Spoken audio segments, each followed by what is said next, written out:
Magic mushroom. দেখতে দামি কোনো চকলেট মনে হলেও এটি আসলে নিষিদ্ধ মাদক, যার প্রচলন রয়েছে উন্নত রাষ্ট্রগুলোতে। তবে সম্প্রতি বাংলাদেশেও এই সাইকেডেলিক ড্রাগটি ছড়িয়ে পড়ছে, আর এতে আসক্ত হচ্ছে যুব সমাজ।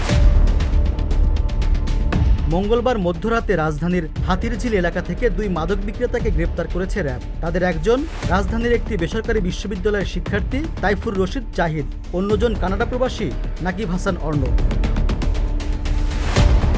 তাদের কাছ থেকে জব্দ করা হয় ম্যাজিক মাশরুমের 5টি বার ও 2 বোতল বিদেশি মদ। প্রতিটি বারে 24টি করে স্লাইস রয়েছে, যার প্রতিটির পরিমাণ 104 মিলিগ্রাম।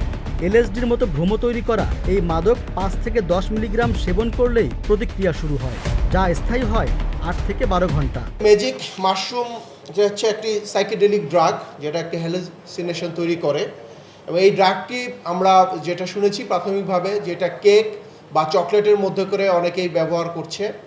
পাশাপাশি এটা বা ড্রাগ হিসেবে ওষুধের মতো ক্যাপসুলের মধ্যেও পাউডার হিসেবেও ব্যবহার হচ্ছে। এই ড্রাগ সেবনকারী সে তার নিজের উপর থেকে নিয়ন্ত্রণ হারিয়ে ফেলে। যে ড্রাগটি গ্রহণ করবে সে যেই মুডে থাকবে সে সেই মুডটাকে ক্যারি ফরওয়ার্ড করে। এটা বা কেউ বলে গুড ট্রিপ, কেউ বলে ব্যাড ট্রিপ। গ্রেপ্তারকৃত জাহিদ 2019 সাল পর্যন্ত গাঁজা ও অ্যালকোহলে আসক্ত ছিল। এরপর সে এলএসডি, ডিএমটি সহ বিভিন্ন ধরনের সাইকেডেলিক মাদকে আসক্ত হয়ে পড়ে। নিজে সেবনের পাশাপাশি বিক্রিও করে। একসময় সে খোঁজ পায় ম্যাজিক মাশরুমের। শুরু হয় নতুন মাদকে আসক্তি। প্রথমে সে বাংলাদেশে যে মাশরুম পাওয়া যায় সেই মাশরুমের উপরে সে অ্যানালাইসিস করে এবং সে চেষ্টা করে এই মাশরুম থেকে যে ম্যাজিক মাশরুমের যে ইফেক্টেড ড্রাগ এটা পাওয়া যায় কিনা। পরবর্তীতে সে বুঝতে পারে যে না, আসলে এই মাশরুম আর ম্যাজিক মাশরুম একই নয়। তখন সে গ্রেফতারকৃত অর্ণবের সাথে তার যোগাযোগ হয়। অর্ণব 2014 সাল থেকে সে কানাডাতে পড়াশোনা করছে। পরবর্তীতে অধ্যয়ন শেষে সে চাকরিরত আছে।